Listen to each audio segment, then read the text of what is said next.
So yun na guys, nandito na yung ating parcel, ang ating in-order na ano nga ba to?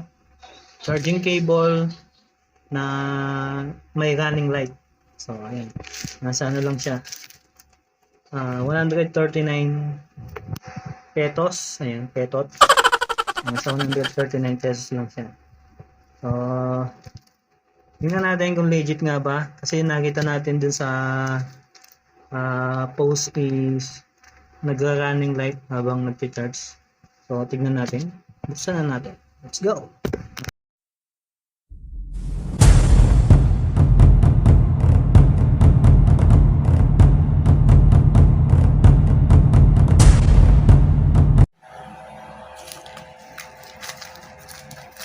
Yan, dahan-dahan sa paggupit, baka magunting natin yung ano, yung mismong laman nito. Or yung delivery. Ayun na nga, kulay blue. Ayan. Ayan siya guys.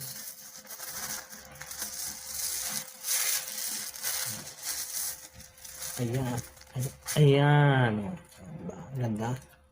Ayan. Ayan, may tatlo na siya. Oh, pwede siya sa Apple. Ay, Apple nga ba? O basta, kung anong type to. Ito, alam ko, type C to. Ayan, sakto sa cellphone ko to. Alright, testingin natin.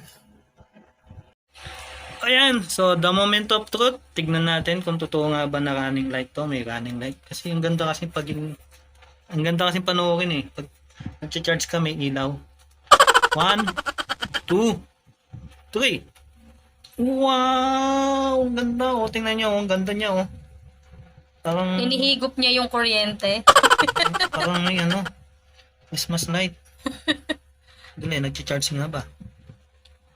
Yun! Oh, di ba? Yan, legit. Legit, mga kabis.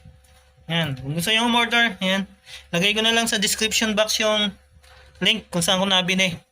Alright, thank you, thank you.